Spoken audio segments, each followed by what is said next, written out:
Assalamualaikum warahmatullahi wabarakatuh. Perkenalkan, nama saya Putri Wafda Fauzia, biasa dipanggil Putri. Pada kesempatan kali ini, saya akan menemani Anda semua berpetualang di Taman Wisata Alam Gunung Kawah Papandayan. Nah, namun sebelum kita mulai petualangan kita, ada beberapa hal yang harus diperhatikan.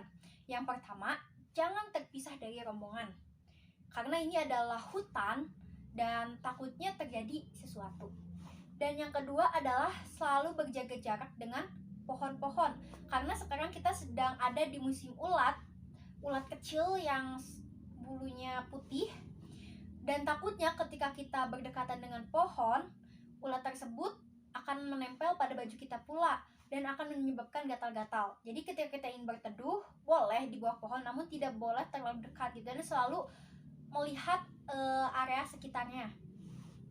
Nah, sebelum itu saya akan jelaskan terlebih dahulu. Di Papandayan sendiri ini terletak di dua desa, yaitu Desa Karamatoangi dan juga Desa Signajaya. Nah, Papandayan dari bawah menuju Papandayan, bawah tuh yang alun-alun Cisurupan, sampai di Papandayan itu sekitar 9 km. Dan di Papandayan memiliki 10 pos utama. Pos pertama ada di bawah yang di dekat pom bensin. Di situ ada sebuah bangunan dan bisa dibilang itu mes atau kantornya perusahaan yang mengelola Papandayan. Itu adalah pos 1. Pos 2 ada di area gerbang. Itu adalah pos 2. Pos 3 ada di area parkir. Nah, ini pos 3. Nah, pos 4 ada di atas di Menara Pandang. Karena di Papandayan sendiri ada 2 menara pandang, yaitu yang ini yang pertama dan ini yang kedua. Nah, setelah itu pos 5-nya ada di toilet ini. Ini adalah pos 5. Dan ya memang tidak terlihat seperti pos, tetapi ini adalah pos 5 dan itu adalah penjaganya. Nah, pos 6 ada di saung, kayak seperti saung pangkalan ojek. Nah, ini adalah pos 6. Juga itu termasuk pos 6, masih satu kawasan dengan pos 6. Pos 7 ada di pertigaan ini. Nah, ini tuh pertigaan yang ke atas menuju hutan mati yang ke atas, yang ke pinggirnya ke sebelah sana menuju Guberhut, dan yang ke sini itu pulang lagi menuju area kawah gitu. Nah, itu adalah pos 7. Pos 8 ada di atas di Gunung Walirang, atau sebagian orang lebih mengenalnya Tebing Soni.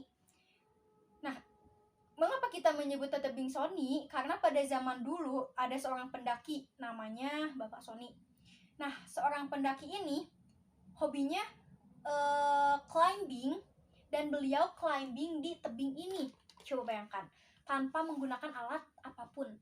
Nah, ketika beliau sedang climbing, sedang memanjat, ya beliau bingung, ingin meneruskan memanjat susah, turun pun susah gitu. Akhirnya beliau menjatuhkan diri sampai ke bawah. Namun beliau tidak meninggal, hanya patah-patah gitu. Sampai beliau ketika sudah lumayan pulih pun beliau ke Papandayan lagi, dan ya beliau merasa, oh dulu saya pernah ada di tebing itu gitu. Dan makanya sampai sekarang dinamakan Tebing Soni. Nah, itu adalah pos 8. Nah, pos 9 ada di area Guberhut. Nah, ini pos 9. Dan pos 10 ada di area Pondok Selada. Nah, itu pos 10. Nah, kita akan memulai petualangan kita ke area taman terlebih dahulu. Mengapa? Karena area taman adalah area terdekat dan bisa dinikmatin gitu. Nah, ini adalah area taman. Di area taman sendiri ada bunga edelweiss. Namun bunga edelweiss ini tidak tumbuh alami. Bunga edelweiss ini adalah bunga pindahan dari Pondok Selada dan juga Tegal Alun dari Pondok Selada. Nah, ditanam di sini gitu, dikembangbiakan lagi di sini. Nah, ada bunga edelweiss, dan juga ini ada bangunan ini adalah cottage atau penginapan. Nah, kita jalan sedikit, di situ terlihat seperti kolam renang. Ya, memang itu adalah kolam rendam air panas yang ada di Papandayan. Nah, untuk masuk kolam ini kita harus bayar lagi, terpisah dari biaya tiketnya. Itu adalah kolam renang. Kemudian ada cottage atau penginapan.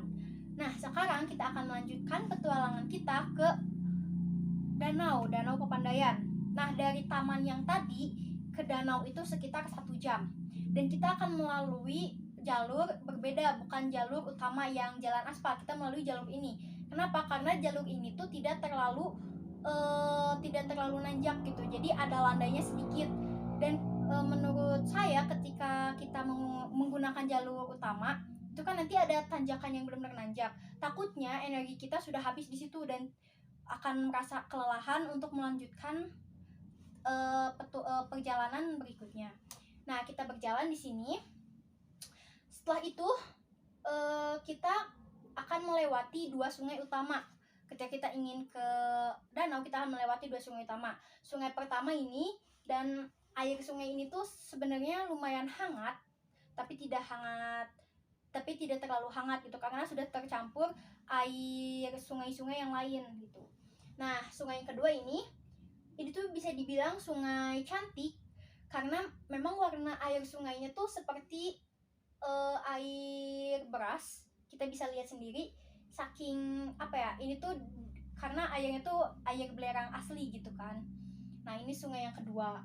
Nah, kita akan berjalan terus dan akhirnya kita sampai di danau. Nah, ini adalah Danau Papandayan. Danau Papandayan sendiri bisa berubah-berubah warnanya sesuai dengan kondisi cuaca. Nah, sekarang kondisi airnya sedang berwarna hijau. Dan di atas danau itu adalah kawah, namanya Kawah Baru.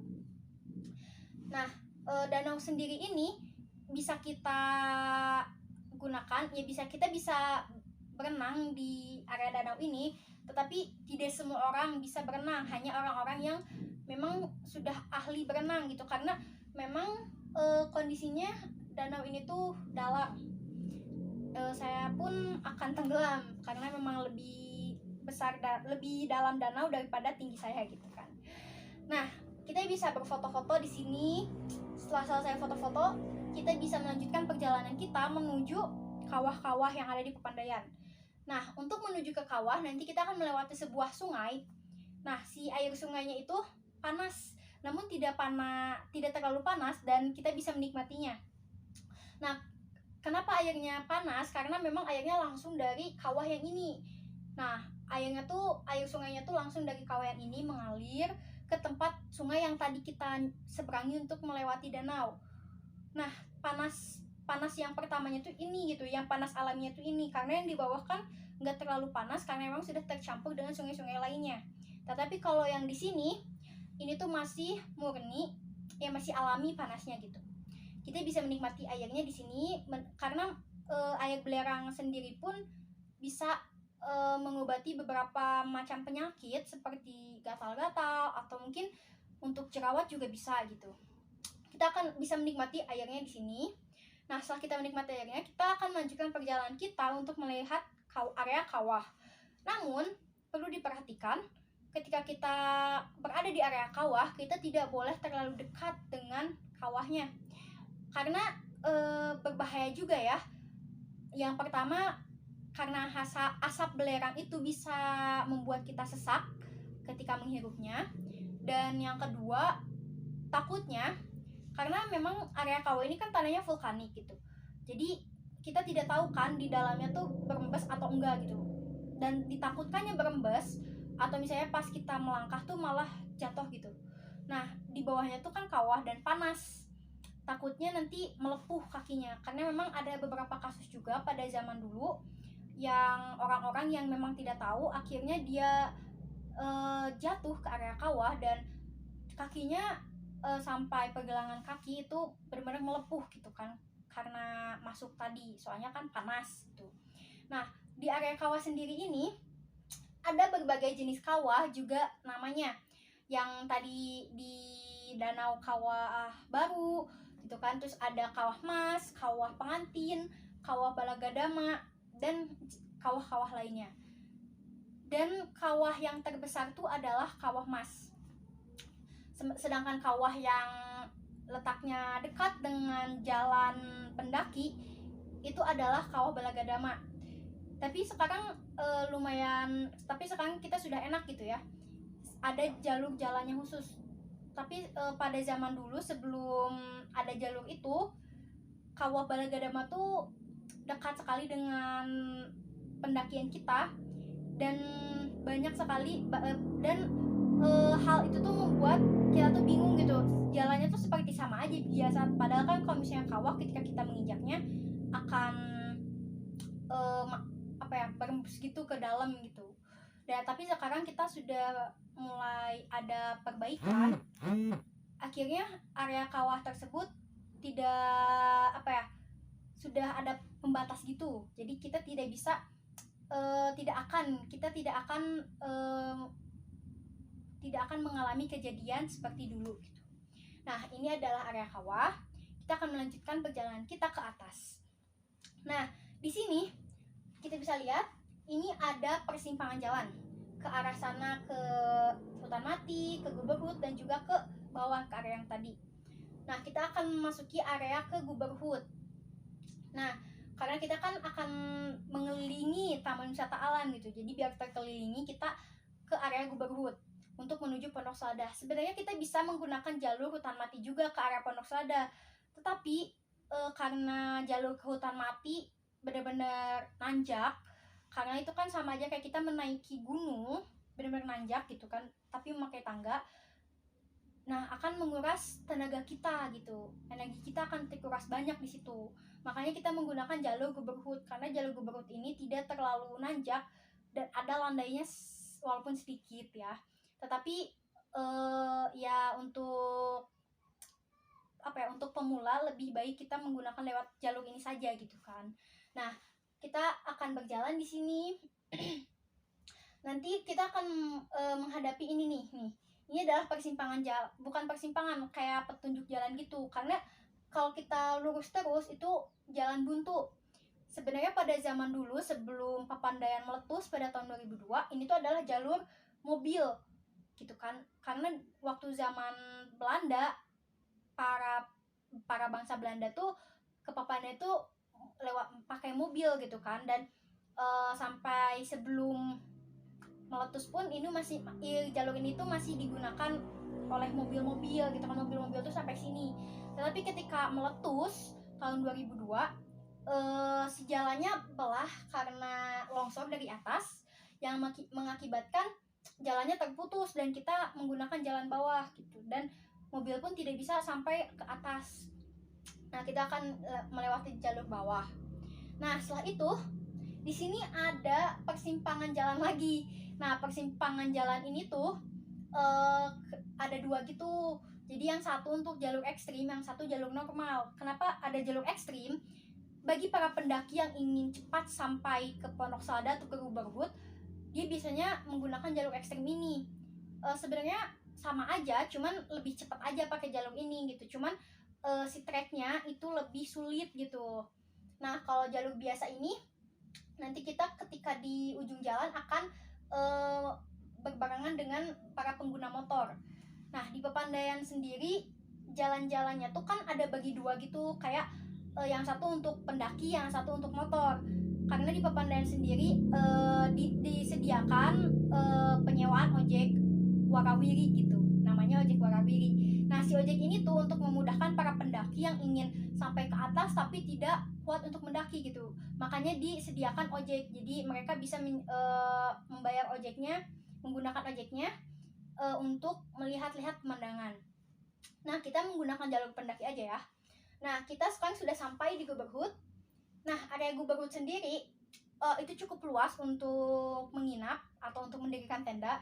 Karena di Papandayan sendiri ada 3 tempat utama untuk mendirikan tenda. Yang pertama di area taman tadi, di area Camp David. Nah, yang kedua di sini di Guberhut, dan yang ketiga di Pondok Selada. Nah, kebanyakan orang menginap di Guberhut tuh karena mereka berpikir ketika untuk melihat sunrise di Guberhut tuh tidak perlu jalan jauh lagi, karena dari Guberhut nanti kita akan jalan sedikit ke sana. Nah, di situ tuh nanti sunrise-nya tuh benar-benar kelihatan bagus, cantik banget. Kita bisa mendirikan tenda langsung menuju sunrise gitu. Jadi pas ketika kita buka tenda, langsung sunrise-nya gitu. Nah, di area Guberut ini. Nah, di sini juga itu adalah jalur menuju Pangalengan Bandung. Nah, para masyarakat yang biasanya bertani gitu atau berkebun, mereka biasanya menggunakan jalur ini. Dan di sini juga ada warung-warung. Nah, kita akan melanjutkan perjalanan kita ke Pondok Selada. Nah, ini kita udah sampai di Pondok Selada. Di Pondok Selada sendiri kita bisa melihat pemandangan Edelweiss, Padang Edelweiss. Nah, di sini kebetulan sedang banyak orang yang mendirikan tenda karena memang Papandayan sendiri ketika weekend itu tuh biasanya penuh gitu sama para pendaki, termasuk di Pondok Selada ini. Nah, di Pondok Selada ini kita bisa disediakan pula musola. Itu adalah musola, kemudian ada toilet juga. Dan juga ada tong sampah. Jadi ketika kita buang sampah, kita buang saja ke situ. Nah, juga ada pos security.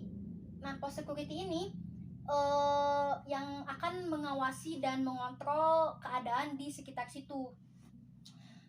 Nah, kemudian ada warung-warung juga. Ya, walaupun di gunung kita tidak akan merasa kelaparan karena kita bisa menggunakan uang kita untuk berbelanja makanan di warung-warung ini. Nah, di Pondok Selada sendiri masih banyak tumbuhan ya Edelweiss yang tumbuh dari sebelum meletus. Jadi ketika meletus pun Edelweiss ini tuh tidak terbakar gitu atau tidak hangus gitu. Nah, makanya kita bisa lihat di sini dari segi batangnya pun bisa dibilang sudah besar gitu ya. Ya sudah besar dibandingkan batang-batang pohon Edelweiss yang lain gitu. Nah, kemudian kita akan melanjutkan perjalanan kita ke destinasi terakhir, yaitu hutan mati. Nah, hutan mati sendiri ini terbentuk ketika Papandayan meletus pada tahun 2002. Kenapa disebut hutan mati? Karena sebelum meletus, hutan ini tuh benar-benar rimbun gitu, banyak sekali tumbuhan di sini gitu. Nah, setelah meletus, akhirnya terbakar dan menyisakan batang-batang pohon ini. Tapi sebenarnya batang pohon ini tuh masih kuat. Dan di dalamnya tuh seperti sudah gosong tetapi masih masih seperti batang pohon pada umumnya gitu, saking masih kuatnya gitu. Nah, kemudian di hutan mati ini pun kita bisa melihat pemandangan gunung-gunung lain, juga area kawah, dan kita bisa melihat sunrise di sini ketika pagi hari. Dan ketika malam hari pun kalaupun cuacanya bagus, kita bisa menikmati hamparan bintang di atas langit gitu. Tetapi kita tidak boleh mendirikan tenda di area hutan mati ini karena sudah dilarang gitu sejak dahulu untuk mendirikan tenda di area hutan mati. Nah, kita sudah selesai berpetualang. Kita akan pulang menuju menuju parkiran utama yang tadi. Kita akan berjalan dan sampai di area parkiran. Nah, cukup sekian yang dapat saya sampaikan. Semoga petualangannya menyenangkan dan membuat Anda semua tertarik untuk mengunjungi Papandayan dan juga membuat Anda semua bahagia gitu, puas dengan petualangan yang tadi. Wassalamualaikum warahmatullahi wabarakatuh.